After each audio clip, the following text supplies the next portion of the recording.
Hello, welcome to the installation video for your Syzzor Loft.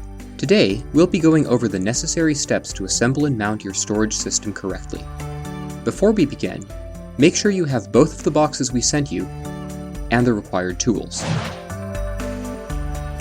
A stud finder, safety glasses, marking pencil, tape measure, drill, 3/16 inch drill bit, 3/4 inch, 1/2 inch, 7/16 inch, 3/8 inch sockets, a 7/16 inch wrench, and a 7/32 inch Allen wrench.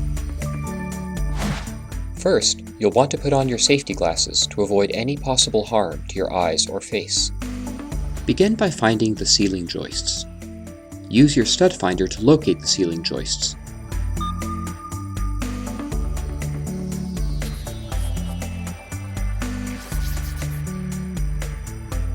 Most ceiling joists are 24 inches apart on center. After finding the joists using your stud finder, we recommend doing our drill test to ensure that you find the exact center of the joist. Use a small drill bit and make a line of 5 to 7 holes on your joist to determine where the edges of your joist are.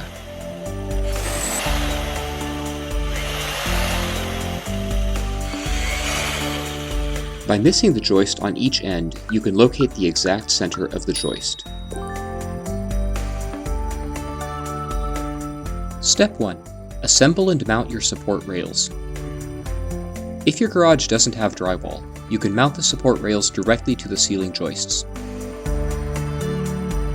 For starters, we're going to mount 3 support rails on the ceiling. The support rails must be 21 1/4 inch apart from each other, from center to center, and mounted perpendicular to the ceiling joists.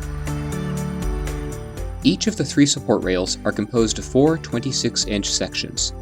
Each 26-inch support rail has a male and female end.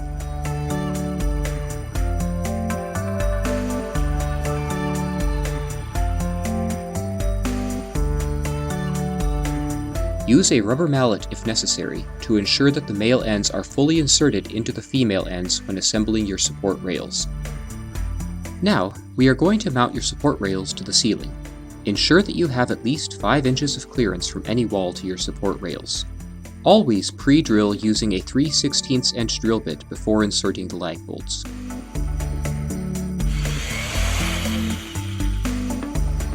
Ensure that you pre-drill into the very center of the joist.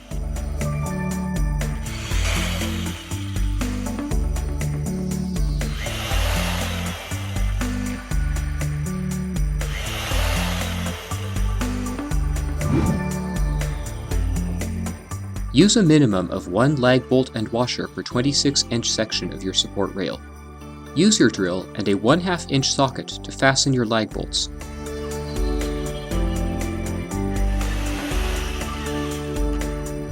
Do not over-tighten.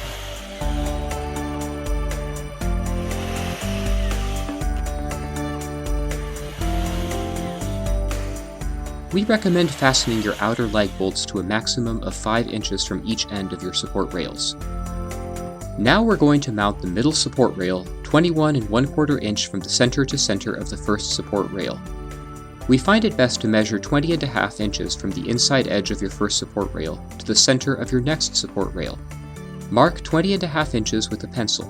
This is where your lag bolts will be fastened. Ensure that you pre-drill and fasten your lag bolts in the same exact locations as your first support rail.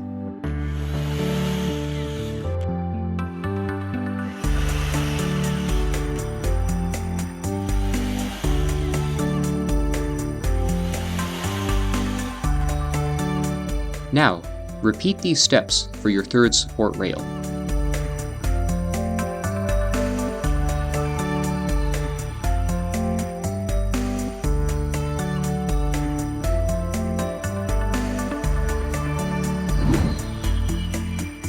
Step 2.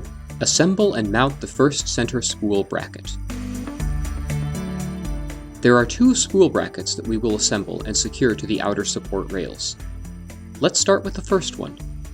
Use the following: 2 plates, 2 hex bolts, 2 T-nuts, a spool, and your gearbox. First, secure the gearbox to the spool bracket with 4 holes. Tighten using a 3/8 inch socket.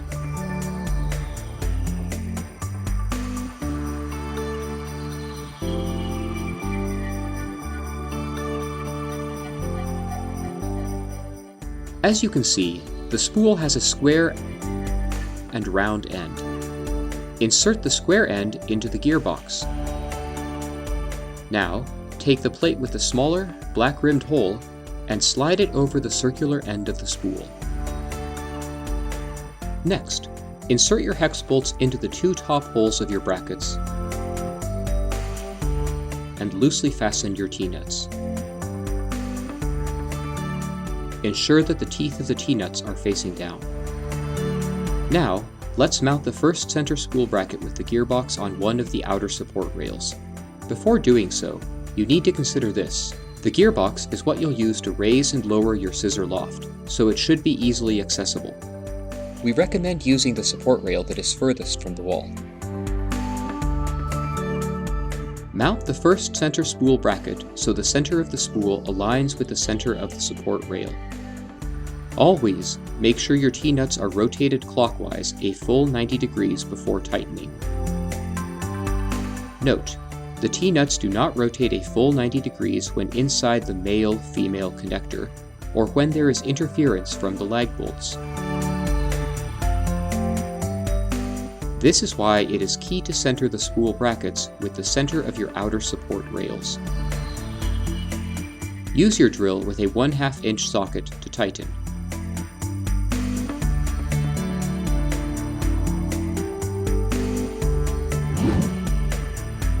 Step 3.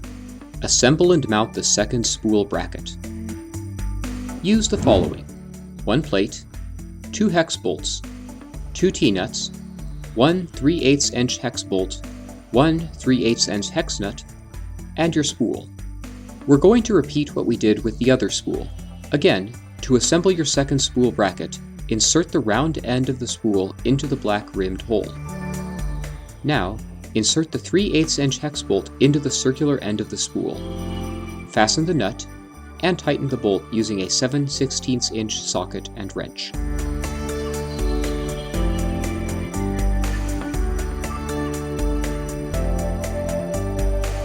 Now we're going to mount the second spool bracket on the rail opposite of the gearbox.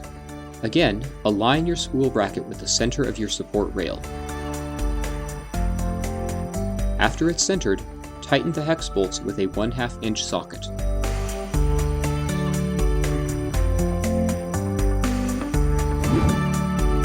Step 4. Mount the spool arm. One of the spool arm's ends is circular, and the other is square. The square end will connect with the circular end of the spool. The circular end of the spool arm will connect with the square end of the spool. Insert the 3/8 inch hex bolts and fasten the nuts on each end of the spool arm. Tighten the bolts using a 7/16 inch socket and wrench. Step 5. Assemble and mount the outer end brackets.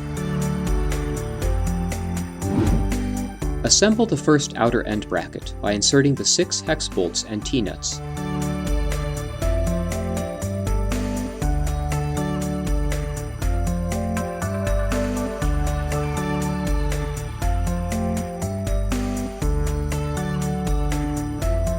Ensure the T-nut's teeth are facing down toward the bracket. Do the same with the second outer end bracket.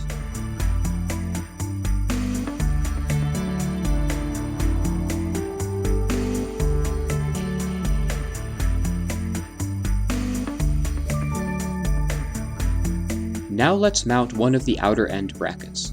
First, measure 31.5 inches from the outside edge of the center spool bracket, and mark it on your support rail with a pencil. Do the same for the support rail on the opposite side.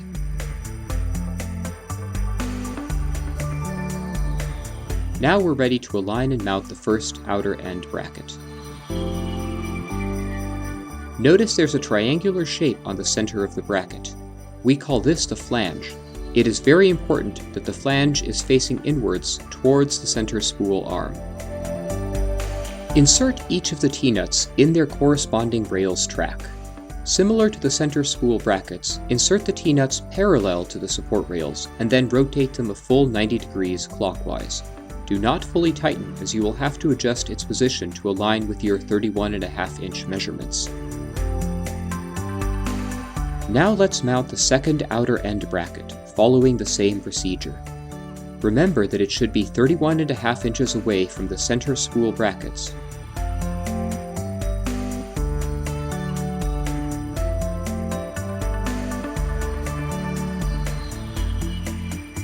And that the flange should be facing inwards.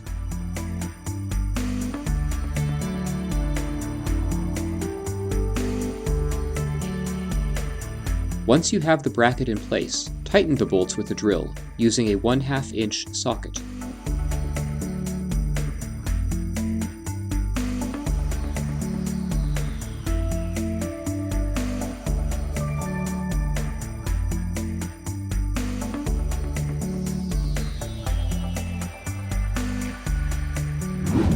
Step 6. Assemble the pulleys. You will be using 4 red pulley wheels and 4 shoulder bolts and nuts. Begin by mounting the first pulley wheel. Ensure that your cables are untangled. Drape the cable over the red pulley wheel so that it fits into the groove of the wheel. Then, place the wheel inside the wheel housing and secure using a shoulder bolt and nut.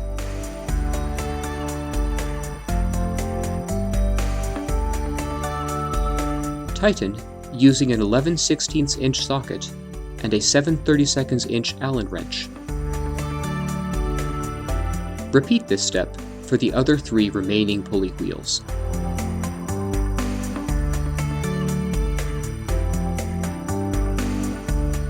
Step 7. Assemble the frame. The frame's base is made up of 9 parts. These pieces will form a rectangle with a center support bracket. We recommend building the frame on a flat surface, like the ground, to avoid any possible bending or bowing. First, we're going to assemble the long sides of the frame by connecting 2 L-shaped side brackets. Each side bracket has a set of holes on their ends, 2 circular-shaped holes on one side, and 4 oval-shaped holes on the other. Ensure that the oval cutouts meet at the center. Now, identify the connector angles. These are used to connect the side brackets to the center support bracket. Let's start with one side of the frame. Insert and loosely hand tighten the 4 hex bolts on the outer holes of the connector angle so it holds the L-shaped brackets together.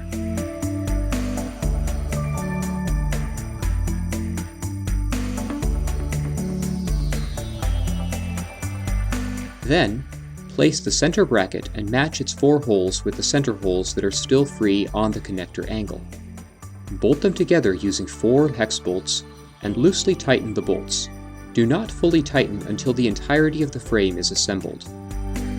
Also, make sure you insert every bolt during this step with their hex nuts on the inside and their heads on the outside. Repeat these steps for the opposite side of the frame.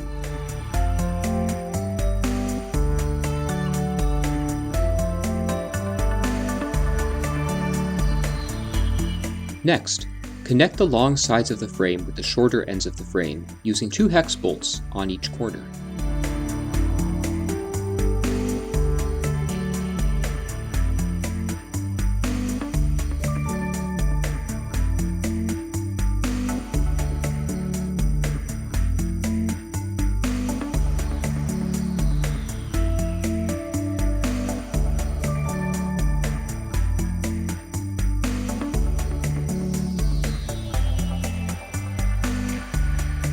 Now, make sure that all of the bolts are in place and the frame is aligned properly. Proceed to tighten all of the bolts with your drill using a 7/16 inch socket, holding the nuts firmly with a 7/16 inch wrench.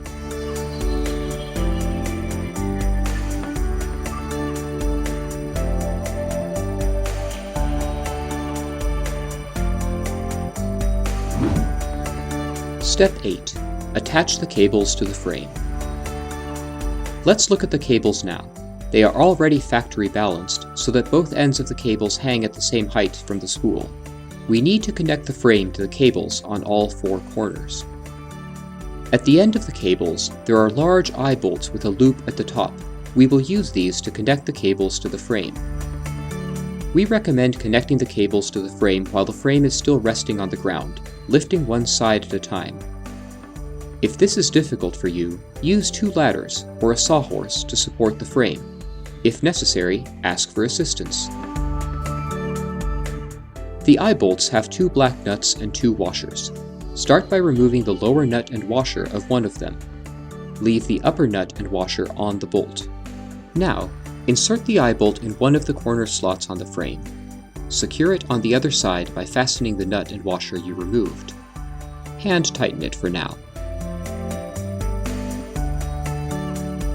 Repeat this process on the remaining 3 corners of the frame.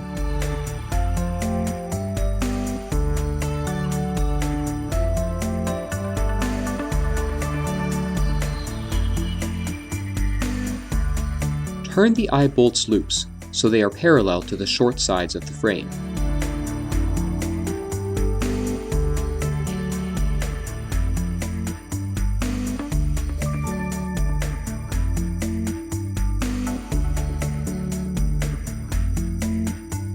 Using a level, check each of the frame's sides to see if it is correctly balanced and level.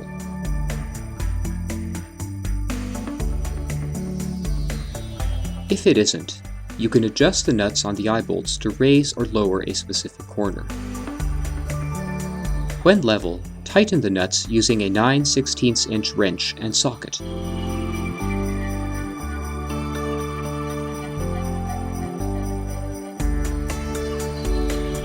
Step 9. Assemble your crank. First, determine if you wish to use the hand crank or the drill attachment. We highly encourage using the drill attachment. If you wish to use the hand crank, connect the handle to the extension rod and tighten using a 9/16" wrench and socket. If you wish to use the drill attachment, connect the metal piece with a bolt, washers, and nut. Tighten with your drill and a wrench.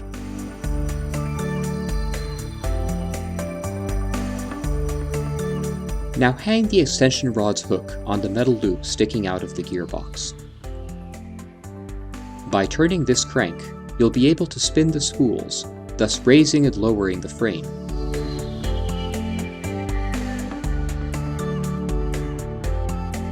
To avoid any possible overlapping of the cables, always turn the extension rod in the counterclockwise direction when raising the frame, and lower it in the clockwise direction.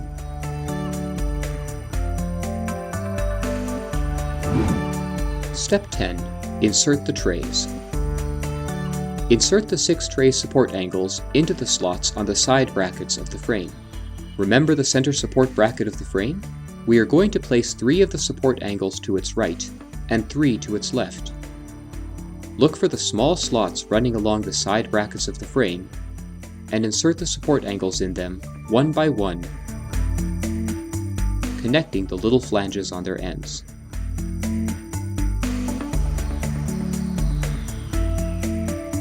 Use a rubber mallet if necessary.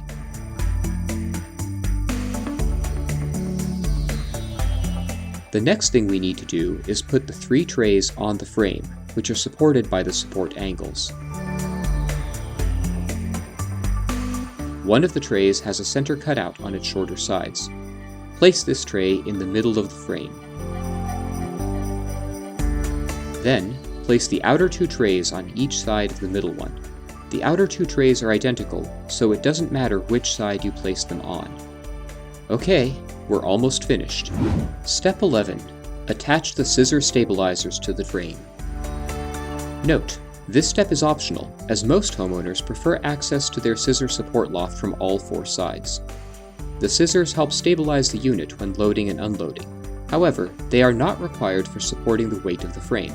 When storing longer items, like a Christmas tree or a canoe, it is best to skip this step, and your installation is now complete. If you wish to add the Syzzor stabilizers, let's start by raising the frame approximately halfway up. Remember to raise it in the counterclockwise direction so the cables don't overlap on the spool. Each end of the scissors has one flat-faced side and another with a protruding bend. It's helpful to rest the lower portion of the scissor inside the frame's edge for support when mounting the scissors to the top. Locate the long cutout slots on the outer end brackets. Make sure to secure the flat side of the scissors to the slots using pins, plastic washers, metal washers, and fasteners.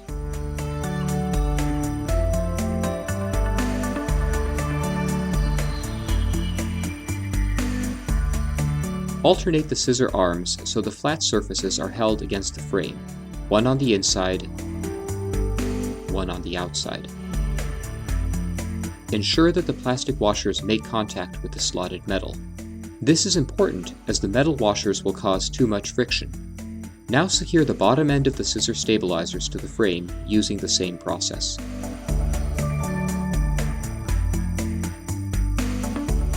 We need to do the same on the other side.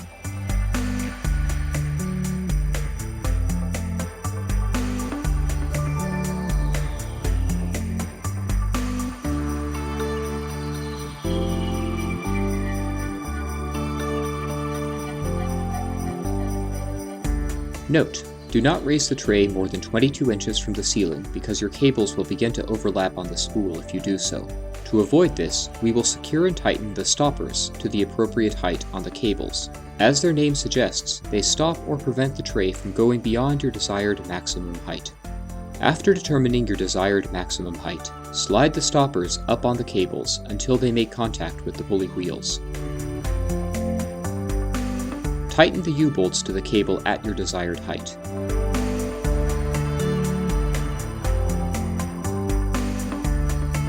For this example, we placed the stoppers 22 inches from the ceiling, as the frame should not be raised any higher than this. Congratulations! Your installation is now complete. If you have any questions or suggestions, don't hesitate to contact us. Thank you, and enjoy your new Syzzor Loft.